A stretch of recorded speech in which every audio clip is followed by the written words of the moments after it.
chapters in an order intended to make the book as coherent as possible. At the beginning of each piece, though, you'll find a note that mentions what year the piece was originally written. Where something I say in a newer piece seems to contradict something I say in an older piece, the newer piece takes precedence and should be considered a better representation of my present understanding. I've learned and grown a great deal over the past decade, and my views have evolved and mutated. By the time you listen to this book, they'll probably have mutated even further.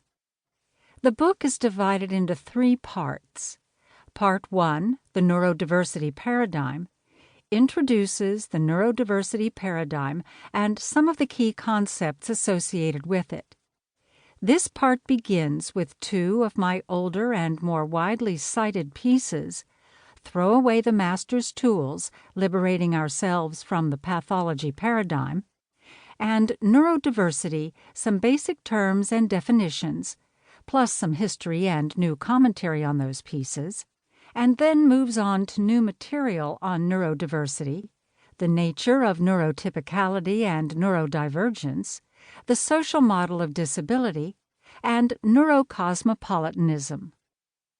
Part 2, Autistic Empowerment, consists of pieces that are specifically focused on autism.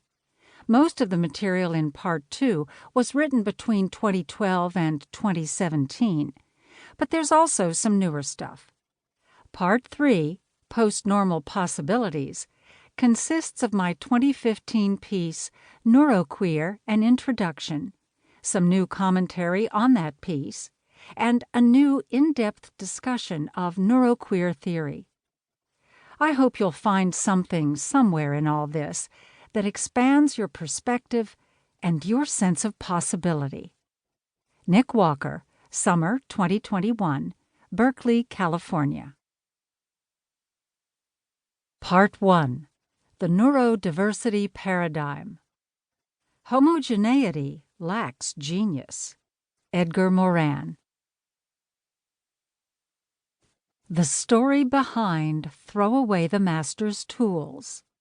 Back in the early 1990s, a growing number of autistic folks began connecting with one another through the internet and co-creating autistic community, autistic culture, and an autistic rights movement.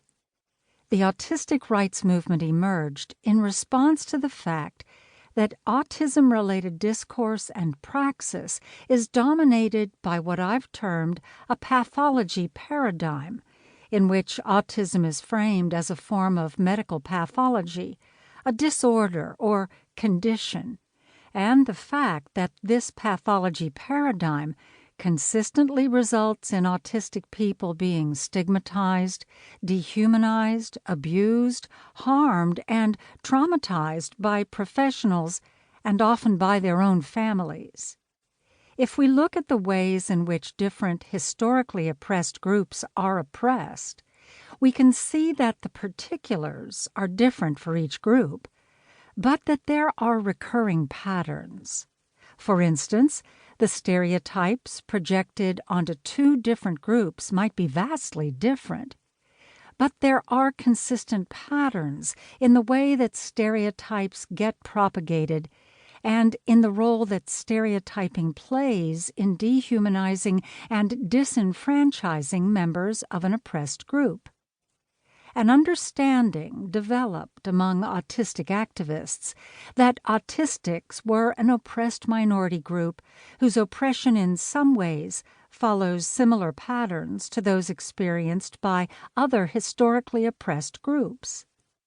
As discussions of these matters unfolded within autistic spaces, new vocabularies had to emerge in order to express new ways of thinking about things. A new conceptual framework was slowly beginning to emerge, and by the late 1990s, a crucial piece of this framework's vocabulary had been provided by the emergence of the term neurodiversity. Implicit in this juicy new word was an idea that the discourse in the autistic community had been groping its way toward all along. The idea